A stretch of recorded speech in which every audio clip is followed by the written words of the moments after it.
hello' বন্ধুসকল ইতিমধ্যে গম পাইছে আজিৰ এইটো ভিডিঅ'ত আমি কি কথা পাতিম থাম্বনেইলটো চাই তো চাওক আমি যেতিয়া ইউটিউব খুলো ইউটিউবত যিবোৰ পেজ ওলাই আহে প্ৰথমতে তাৰ থাম্বনেইল চাই আমি গম পাই যাওঁ এইটো ভিডিঅ'ত কি কৈছে সো আপোনাৰ ভিডিঅ' যদি আপুনি ইউটিউবত বা ফেচবুকত আপলোড কৰে থাম্বনেইলবোৰ কেনেধৰণে ভালকৈ বনাব লাগে সেই বিষয়ে নিজৰ মোবাইলত কেনেকৈ থাম্বনেইল বনাব এইটো ভিডিঅ'ত আলোচনা কৰিম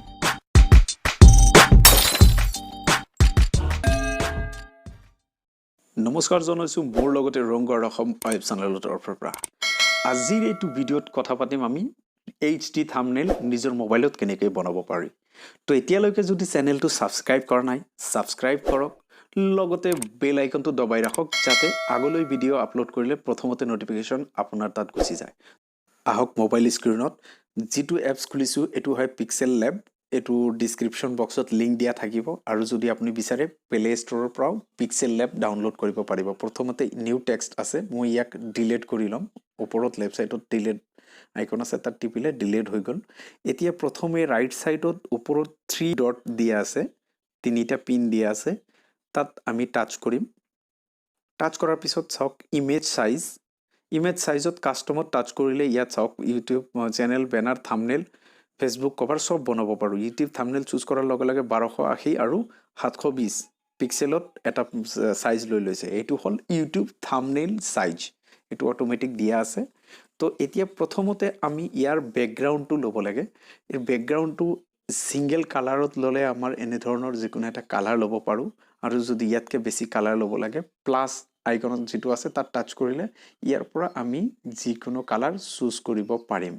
সক ইয়াত যিকোনো এটা কালাৰ লৈ লৈছো লৈ প্লাই ওকে কৰি দিছো ৰেড হৈ গৈছে তো ইয়াত গ্ৰেডিয়েন্ট চুজ কৰিলে আপুনি ইয়াত দুটা কালাৰ লগাব পাৰিব সক ইয়াৰ আকৌ প্লাসত টাচ কৰি ইয়াৰ কালাৰবোৰ চেঞ্জ কৰিব পাৰিব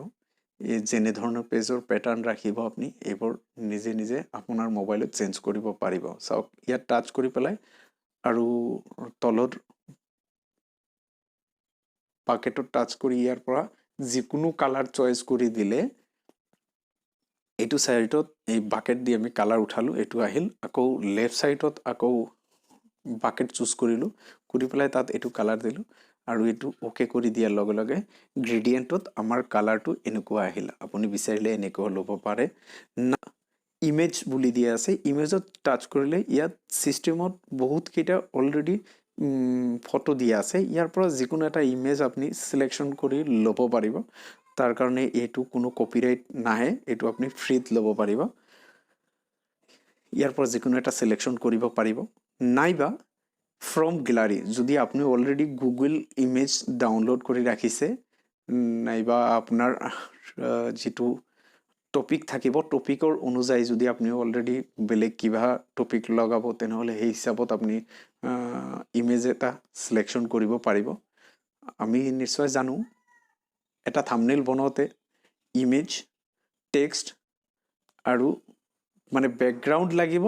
টেক্সট লাগিব আৰু ইমেজ লাগিব তিনটা বস্তু লাগে তো এতিয়া আপুনি যদি বিচাৰে ক্যামেৰা ল'ব পাৰে ক্যামেৰাত সিলেকশন কৰি চাওক মই এটা ফটো মাৰি লৈছো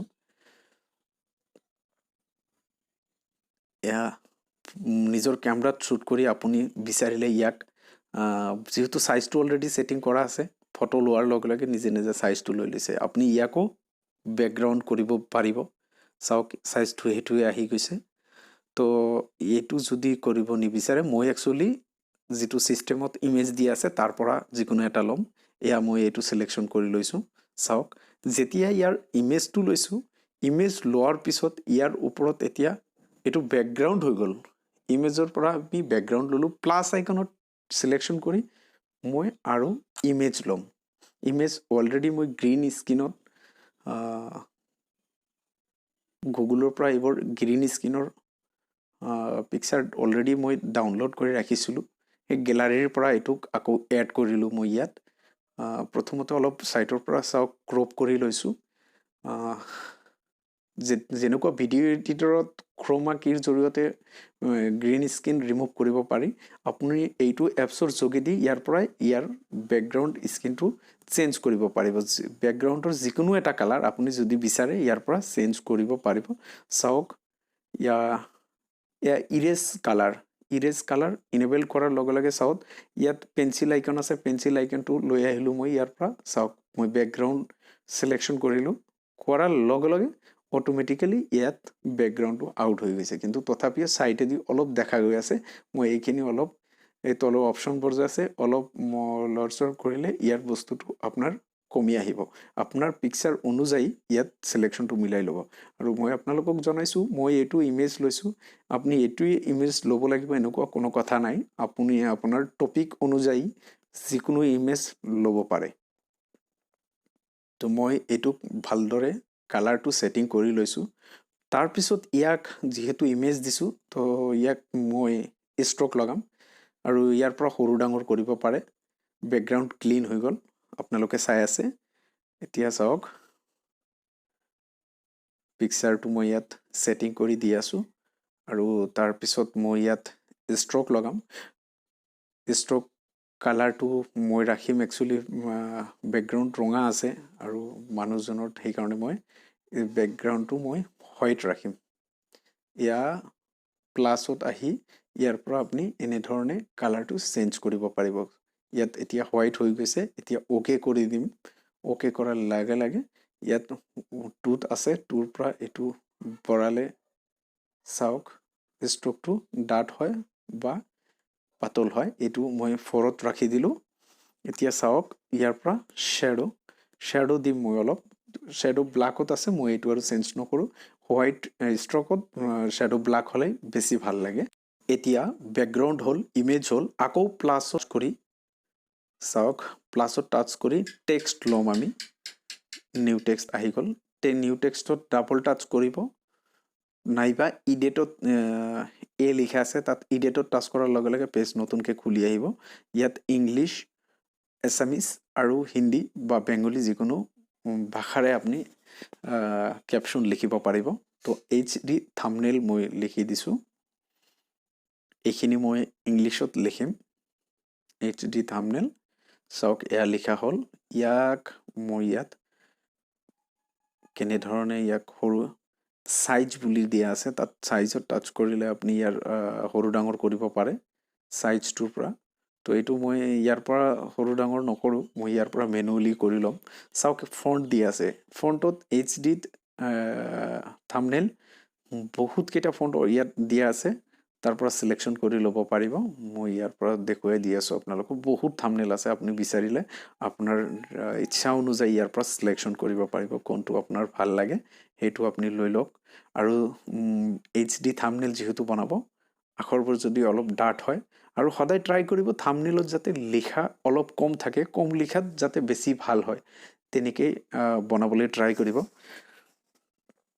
মই এবাৰ ক্যাপশন মই জাস্ট আপোনালোকক দেখুৱাই আছো গোটেইখিনি আৰু ভিডিও স্কিপ নকৰাকৈ হেখলৈকে চাব যাতে নেক্সট টাইম আপোনাৰ এইটো এপছৰ যোগেদি যদি থাম্বনেইল বনায় কোনো ধৰণৰ আপোনাৰ প্ৰবলেম নহয় আৰু এতিয়ালৈকে যদি চেনেলটো সাবস্ক্ৰাইব কৰা নাই তেনেহলে তো সাবস্ক্ৰাইব কৰি লওক আৰু লগতে বেল আইকনটো দবাই ৰাখক যাতে আগলৈ যিকোনো ভিডিওৰ নটিফিকেশন পায় আপুনি তো চাওক মই ইয়াৰ পৰা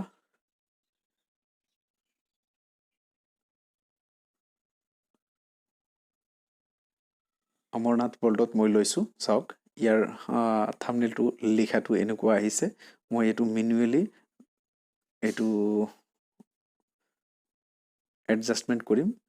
মেনুৱেলি এডজাস্ট কৰিছো চাওক এতিয়া মই এটো ওপৰত বহুৱাই দিম বহুৱাৰ পিছত এই লিখাটো মই কেনে ধৰণে এডজাস্ট কৰিম আপোনালোকে ভালকে চাব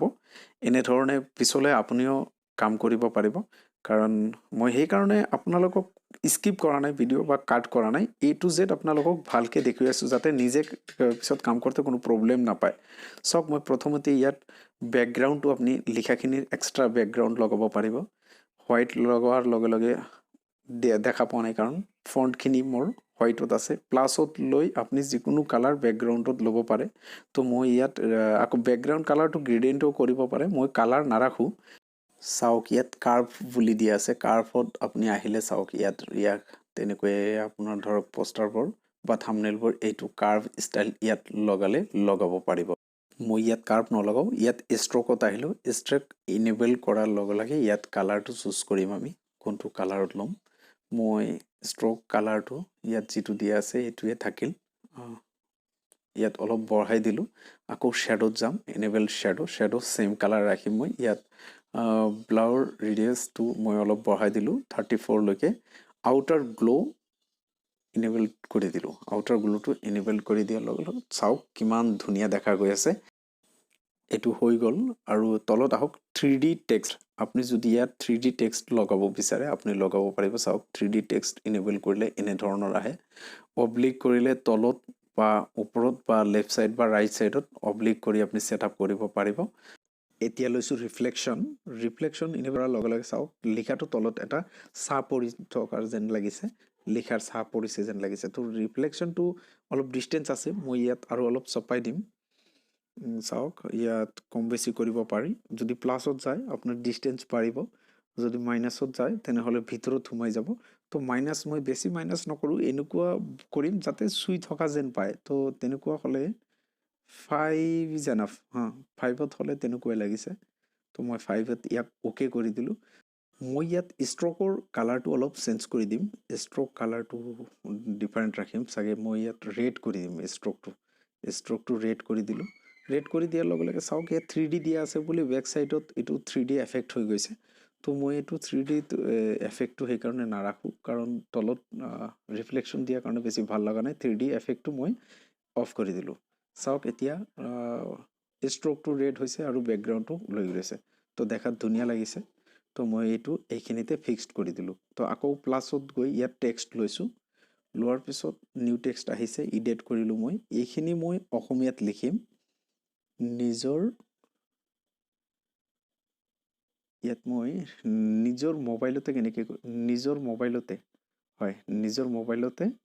এটো ওকে কৰি দিছো চাওক এইটো আহি গল তো অসমীয়াত আহিছে যদি আপোনাৰ মোবাইলত অসমীয়া টেক্সট নাহে তেনেহলে Google QR tools Google Play ষ্টৰৰ পৰা ডাউনলোড কৰি ল'ব তাৰ পৰা ব্লেক ফন্ট আপুনি পাব বেঙ্গলী বা অসমীয়া বা হিন্দীত পাই যাব তাত মই ইয়াত ফন্ট এফেক্টস ইমান এপ্লিকেবল নহয় গুটেইখিনি তো ইয়াত জাস্ট মই অলপ লিখাখিনি ডাট কৰিবৰ কাৰণে ফন্টটো চেঞ্জ কৰিম কাৰণ ইয়াত যিমানবোৰ ইংলিছত ষ্টাইল দি আছে এইখিনি অসমীয়াত নাহে অকল কিছুমান ফন্ট আছে যেটো টাচ কৰিলে লিখাখিনি অলপ ডাট হৈ যায় তো মই এটো ইয়াত এইখিনি লৈ লৈছো কো ইয়াত সাইজটো অলপ সৰু কৰি দিছো এটো মই ইয়াত ব্যাকগ্ৰাউণ্ডটো চেঞ্জ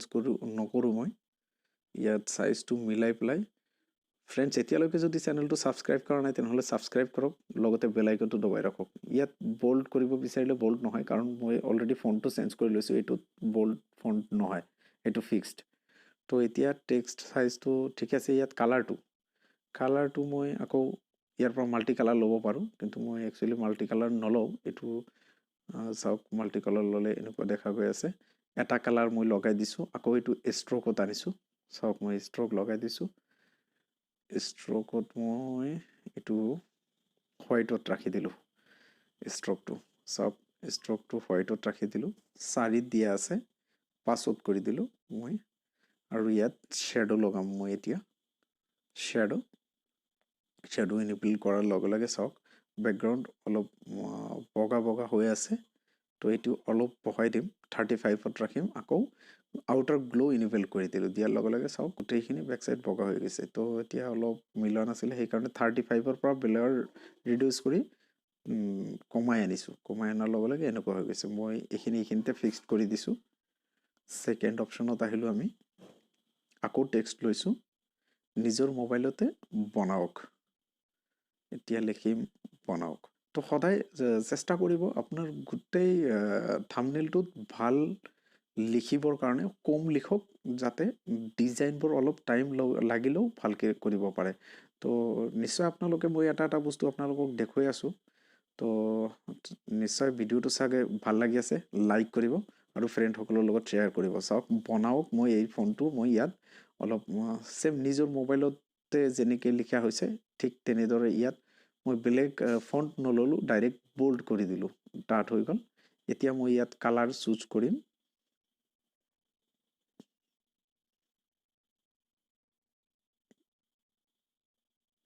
মই প্ৰথমতে ইয়াৰ কালাৰটো চুজ কৰিম কালাৰ আকৌ সেম কালাৰ ৰাখি দিলোঁ ইয়াত আকৌ ষ্ট্ৰোক লগাম ষ্ট্ৰোকটো আগৰ ফন্টৰ দৰে হোৱাইট ৰাখিম আৰু সাইজটো ইয়াত মানে আখৰটো অলপ ডাঙৰ আছে সেইকাৰণে 5ৰ ঠাইত 6 কৰি দিলোঁ ষ্ট্ৰোক হোৱাইট এটো আপুনি নিজৰ আখৰ অনুযায়ী আপুনি নিজে সেটআপ কৰি ল'ব মই জাস্ট আপোনালোকক দেখুৱাইহে আছো ইয়াত শ্যাডোটো ইনেবল কৰি দিও নিজৰ মোবাইলতে যেটো লেখা আছিল ঠিক তেনে ধৰণে ইয়াতো মই শ্যাডো লগাই দিম লগাই দিয়াৰ পিছত চাওক ইয়াত 40 কৰি দিছো 39 চাওক ইয়াত আকৌ আউটাৰ গ্লো অন কৰি দিয়াৰ পিছত ইয়াত মই হেতু অলপ এডজাস্ট কৰি লৈছো চাওক বনাওক ইয়াত এইখিনি মোৰ কমপ্লিট হৈ গল মই বেছি লিখা নাই ইয়াত কিন্তু এটা বস্তু ইয়াত আপোনালোকে চাব পাৰে যে মই যেটো ওপৰত এইচডি থাম্বনেল লিখিছো তাৰ ৰিফ্লেকশনটো ফটোৰ মোৰ ফটোৰ ওপৰেদি আহি গৈছে তো আকৌ ইয়াৰো বনাওক ইয়াৰ ষ্ট্ৰোকটো চেঞ্জ কৰিলে চাও কেনেকুৱা আহে কালাৰটো ৰেডত এতিয়া আমি আকৌ প্লাছত যাম তাৰ পৰা ফ্ৰম গ্যালাৰি যাম ফ্ৰম গ্যালাৰিত মোৰ চেনেলৰ যেটো logo আছে মই logoটো আকৌ ইয়াত এড কৰিম PixelLabতে মই logoটো বনোৱা হৈছিল মোৰ PixelLabতে মোৰ সেভ কৰি দিয়া আছে PixelLab চাওক ইয়াত মই যিমান logo বনাইছো সব ইয়াত thumbnail logo সব সেভ কৰা আছে ইয়াত চাওক মোৰ ৰংঘৰ আহি গল এটো হল মোৰ এটো ৰাউন্ড সাৰ্কেলত লৈ লৈছো মই এটো ৰাউন্ড সাৰ্কেলত ক্ৰপ কৰি পেলাই মই থাম্বনেলৰ এটা সাইডত যাতে ফিক্স কৰিব পাৰো চাওক ইয়া মই ক্ৰপ কৰি লৈছো আৰু এটুক ৰিসাইজ কৰি পেলাই সৰু কৰি মই ইয়াক ৰাইট সাইড তলত লগাই দিম আকৌ আৰু অকমান সৰু কৰি দিছো চাওক মই এটা বস্তু আপোনালোকক দেখুৱাই আছো ইয়াত কি কৰিব পাৰিব নোৱাৰিব সাপোজ ইয়াত যদি আপোনাৰ কোনো ধৰণৰ প্ৰবলেম হয় যিকোনো এটা যদি অলপ বেয়া হয় তেনেহলে ইয়াত মই ষ্ট্ৰোক কৰি দিলো ষ্ট্ৰোকটো হোৱাইট কৰি দিলো চাওক ইয়াত যদি কোনো ধৰণৰ কোনোবা এটা কাম আপোনাৰ বেয়া হৈ গৈছে হেতু ওপৰত ব্যাক যেটো বটম আছে তাত টাচ কৰিলে এটা স্টেপ ব্যাক হৈ যাব এনে ধৰণে এটা স্টেপ আপুনি ব্যাক কৰিবও পাৰিব কিন্তু মই হেতু এতিয়ালৈকে কৰা নাই যদিও মই আপোনাক মাৰ্ক কৰি দেখুৱাই দিলো এতিয়া চাওক এটু মোৰ ফিক্সড হৈ গল এতিয়া মই আপোনাক দেখুৱাই আছো এইচডি থাম্বনেল যেটো ৰিফ্লেকশনটো ফটোৰ ওপৰে দি আহিছে টু ফ্ৰন্ট এতিয়া টু ফ্ৰন্টত আছে এইচডি থাম্বনেলটো এতিয়া মই ফটোটো লৈ আইছো ফটো সিলেকশন কৰিছো ফটো সিলেকশন কৰাৰ লগে লগে টু ফ্ৰন্ট চাওক এতিয়া ৰিফ্লেকশন বা এইচডি থাম্বনেলৰ ওপৰে দি আহি গল মোৰ ফটোটো ইয়াত এনে ধৰণে আপুনি ইজিলি যিকোনো তলৰ বস্তু ওপৰত উঠাব পাৰিব আৰু মই এইখিনিতে মই ফটোটো সেভ কৰি দি আছো সেভ এজ আপনি ইয়াত জেপিজি নকৰি পিএনজি সেভ কৰিব কাৰণ পিএনজি কৰিলে এইচডি টো বহুত ভাল এইচডি হয় কম মেমৰিতে এয়া আছিল আজিৰ ভিডিও এতিয়া ভিডিওত আপোনালোকে সম্পূৰ্ণ চাবলৈ পালে কেনেকৈ নব পাৰিব আকৌ কৈছো যদি এপছ টু লিংক বিচাৰে মই ডেসক্ৰিপচন বক্সত দি দিছো তাৰ পৰা লৈ এপছ টু প্লে ষ্টৰৰ পৰা ডাউনলোড কৰিব পাৰিব আৰু এতিয়ালৈকে যদি চেনেলটো সাবস্ক্ৰাইব কৰা নাই তেনেহলে সাবস্ক্ৰাইব কৰক বেল আইকনটো দবাই ৰাখক আৰু ফ্ৰেণ্ড সকলৰ লগত ভিডিওটো শ্বেয়াৰ কৰক আৰু লাইক কৰক ধন্যবাদ